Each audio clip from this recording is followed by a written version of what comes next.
I want you to imagine you are sitting on a park bench. It is a nice day. You are watching the world go by. You see a young couple jogging past, full of energy. You see a mother pushing a stroller, moving with a brisk, determined rhythm. And then, you see someone older. Maybe they are your age. They are moving differently. They are shuffling. Their head is down.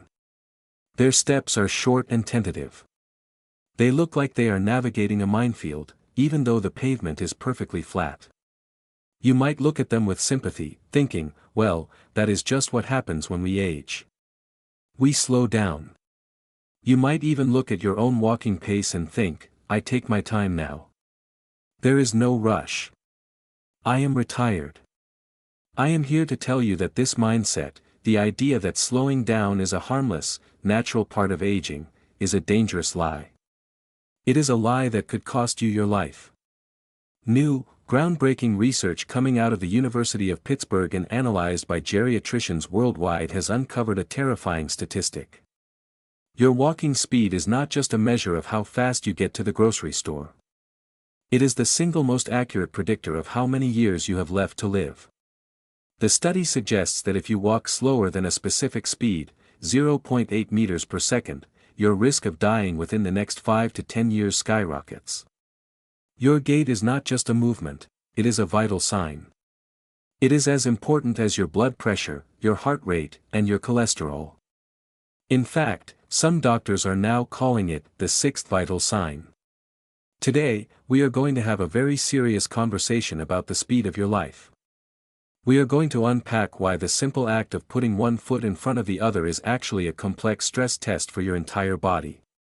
We are going to explain the biology of why we slow down. It is not just stiff joints, it is a neurological and muscular breakdown that you can reverse. We are going to give you a simple real-world test, involving a common traffic signal, to see if you are in the danger zone. And most importantly, I am going to teach you how to hit the gas pedal. I will give you specific, safe techniques to retrain your brain and your legs to walk with power and purpose again. By the end of this video, you will understand that walking fast isn't about rushing, it is about surviving. To understand why walking speed is a crystal ball for mortality, we have to stop thinking of walking as easy. For a toddler, walking is hard. For a robot, walking is incredibly difficult. For a human being over 60, walking is a symphony of coordination. To take a single step, your brain has to process visual data to see the path. It has to send signals through the spinal cord to the nerves. The heart has to pump oxygenated blood to the muscles. The lungs have to exchange gas efficiently. The bones have to support the weight. The joints have to glide. And the muscles, specifically the hips, the glutes, and the calves, have to fire with enough explosive power to propel your body weight forward against gravity. When you walk briskly, it means all these systems are working in perfect harmony. It means your engine is tuned. But when you start to slow down, unconsciously, it is because one or more of these systems is failing. It is a compensation strategy. Your body is saying, I don't have the energy reserve to move fast, or, my balance is compromised, so I must go slow to be safe. The slowdown is the check engine light of the human body. The University of Pittsburgh study analyzed tens of thousands of seniors. They found that for every increase in walking speed of just 0.1 meters per second, the survival rate jumped significantly. The faster walkers lived longer. The slow walkers, those who shuffled, those who couldn't keep up, were the ones who faced hospitalization, disability, and death much sooner. So, what is the magic number? The number is 0.8 meters per second. Now, I know you don't walk around with a stopwatch and a measuring tape. That number means nothing to you in the abstract. So, I am going to give you the crosswalk test. This is how you test yourself in the real world. Traffic engineers in the United States generally time the walk signals at crosswalks based on a walking speed of roughly 1.2 meters per second. This is considered a normal, safe pace. If you are standing at a standard 4-lane intersection, and the light turns to walk, and you can make it to the other side comfortably before the hand starts flashing red, you are doing well. You are walking faster than 1.0 meters per second. You are in the green zone. However, if the light turns, and you start walking, and the hand starts flashing or the countdown hits 0 while you are still in the middle of the road, if you feel anxious that the cars are going to start moving before you get to the curb, that is a massive red flag. That means you are likely walking below 0.8 meters per second. You are moving slower than the world expects you to move. This is the danger zone. This is the speed where the risk of falls, frailty, and mortality intersects. If you find yourself avoiding crosswalks because you are afraid you won't make it in time, you are already living with the consequences of this decline. Why is this happening? Why do we slow down? The primary culprit is a condition called sarcopenia. This is the medical term for age-related muscle loss. But it is not just losing muscle size, it is losing a specific type of muscle. Your muscles are made of two types of fibers, slow twitch, for endurance, and fast twitch, for power and speed. As we age, if we are sedentary, we lose the fast twitch fibers first. These are the engines of speed. These are the fibers that allow you to catch yourself if you trip. These are the fibers that push you off the ground. When these wither away, you are left with only the slow, endurance fibers. You can still walk, but you can't walk fast. You lose the spring in your step. You become a shuffler. This shuffling gait is a vicious cycle. We call it the cycle of frailty. It works like this: you feel a little weaker, so you walk slower to feel safe. Because you walk slower, your fast twitch muscles don't get used, so they atrophy even more. Because they atrophy, your balance gets worse. Because your balance is bad, you develop a fear of falling. This fear makes you stiffen up, look at the ground, and take even tinier steps. And taking tiny steps actually increases your risk of falling because your momentum is gone. It is a death spiral. We have to break this cycle. We have to reignite those fast twitch fibers. There is also a profound connection between your walking speed and your brain. We used to think walking was automatic, like breathing. We now know that walking requires significant cognitive bandwidth. You have to navigate obstacles, predict traffic, and maintain balance. A slow gait is often the very first sign of cognitive decline, years before memory loss sets in. Doctors call it motoric cognitive risk syndrome. If you walk slow and you have memory complaints, you are at high risk for dementia. Why? Because the brain is struggling to multitask. It has to devote all its energy just to the mechanics of stepping, so it slows down the whole operation. By forcing yourself to walk faster, you are actually exercising your brain. You are forcing the neural pathways to fire more rapidly. You are demanding more from your central nervous system, which keeps it sharp. Let's talk about the mechanics of the old man shuffle. What does it look like? First, the posture is hunched. The head is down, looking at the feet. This shifts the center of gravity forward, making you unstable. Second, the arms are still. They hang by the sides or are stuffed in pockets. Third, the step length is short. The foot lands flat, rather than rolling from heel to toe. This is the energy conservation mode of a dying battery. Now, compare that to a power walker. The head is up, scanning the horizon. The arms are swinging in rhythm. The stride is long. The foot strikes with the heel and pushes off powerfully with the toe. This is a person who is engaging their glutes, their core, and their heart. This is the person who lives longer. So, how do we fix this? Can you actually speed up, or is it too late? The good news is that muscle is incredibly plastic. It responds to training at any age. You can rebuild your speed. But you have to do it safely. I am not telling you to go out tomorrow and try to sprint. That is how you break a hip. We are going to build your speed systematically, using a method I call gear shifting. Most seniors walk in first gear all the time. It is a comfortable, meandering pace. It requires no effort. To save your life, you need to find second gear and third gear. Here is the strategy: interval walking. The next time you go for your daily walk, I want you to start as normal. Warm up for 5 minutes. Then, I want you to pick a landmark ahead of you, maybe a mailbox, a tree, or a light pole, that is about 30 yards away. For that short distance, I want you to walk as if you are late for an appointment. Walk as if the bus is pulling away and you need to catch it. Don't run, but walk with urgency. Feel your heart rate jump.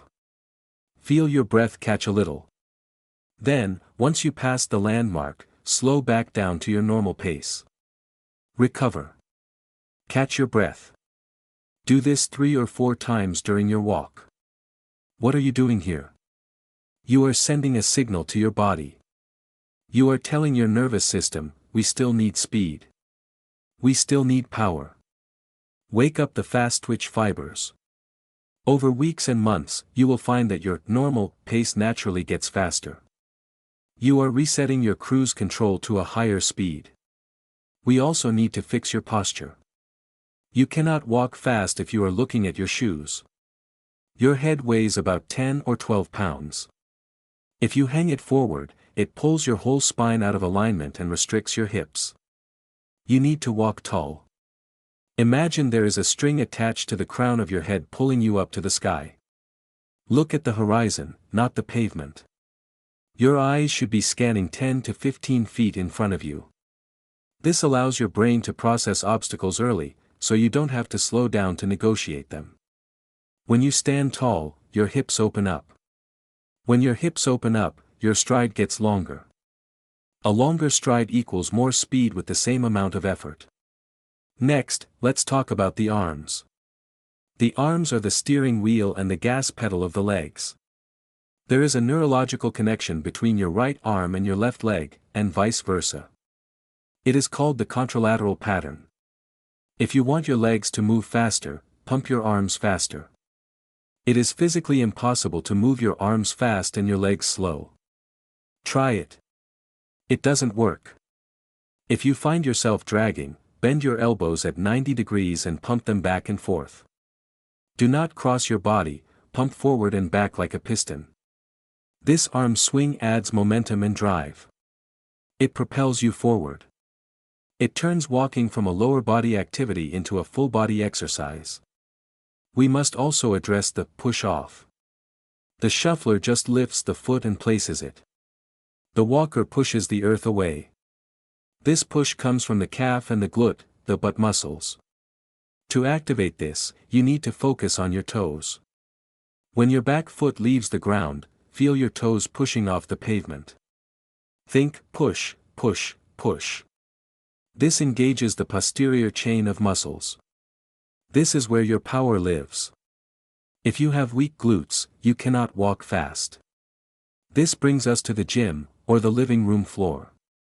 You cannot walk fast on weak legs. If you are struggling with speed, you need to strengthen the engine. The number one exercise for walking speed is the sit to stand. You don't need weights. You just need a sturdy chair. Sit in the chair. Cross your arms over your chest. Stand up fully. Sit back down slowly. Do this 10 times. If you can't do it without using your hands, that is your baseline. Your goal is to get to the point where you can stand up explosively without using your arms. This exercise mimics the exact muscle action of walking, extending the hip and the knee. Stronger legs equal a faster walk. Now, a critical safety warning. There is a difference between walking fast and rushing. Rushing is chaotic.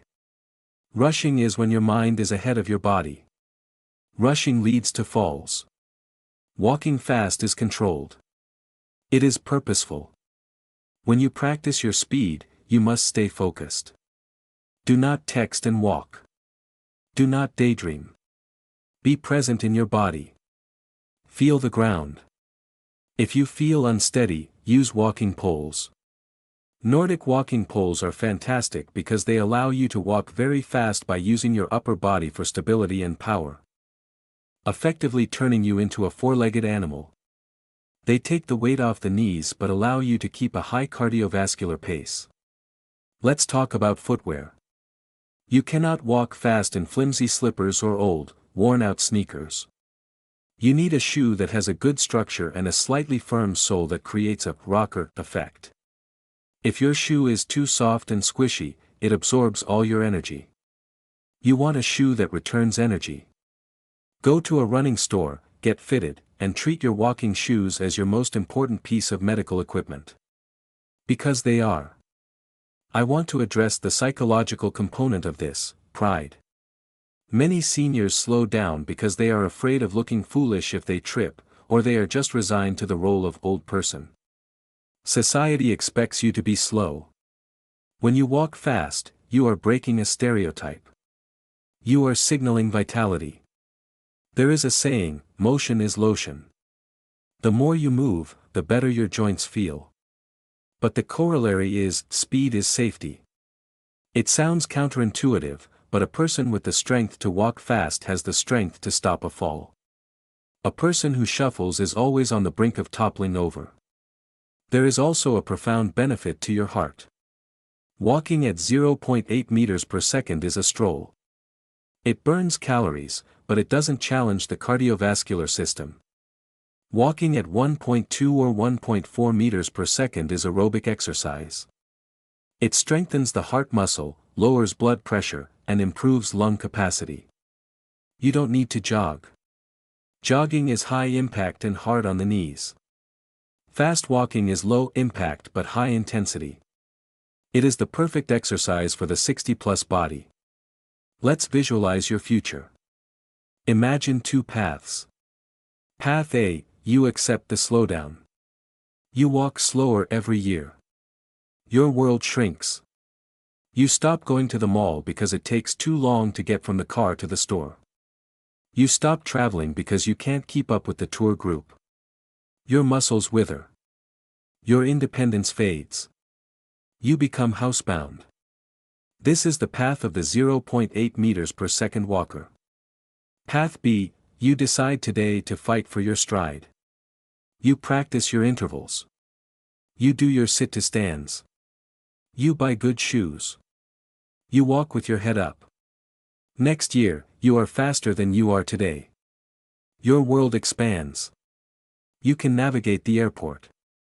You can play in the park with your grandkids. You have the energy to volunteer, to socialize, to live. This is the path of the fast walker. The choice is literally in your steps. I want to give you a challenge for this week. Find a hallway in your house or a stretch of sidewalk. Time yourself. How long does it take you to walk 20 feet at your normal pace? Write it down. Then, try to do it 1 second faster. Just 1 second. Feel what your body has to do to make that happen. Did you swing your arms? Did you stand taller?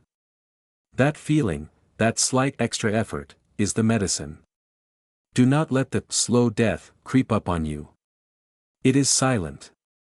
It is gradual. It happens day by day until you don't realize you have lost your gear. Pay attention to your speed. Treat it with the same respect you treat your bank account. You want your balance high. And finally, if you see someone else struggling, someone shuffling, don't just pity them. Encourage them to walk with you. Sometimes, all we need is a pacemaker, someone to walk alongside us and set the rhythm. We are herd animals. We move better together. Walking is the defining human trait. It is how we migrated out of Africa. It is how we built civilizations. It is how we explore our world. Don't give up that power. Don't let gravity win. Stand up. Look ahead. And walk like you have somewhere important to be, because you do. You have the rest of your life to live, and you don't want to miss it by moving too slow. So, lace up those shoes. Open the front door. And hit the gas. Your heart, your brain, and your future self will thank you for every brisk step you take.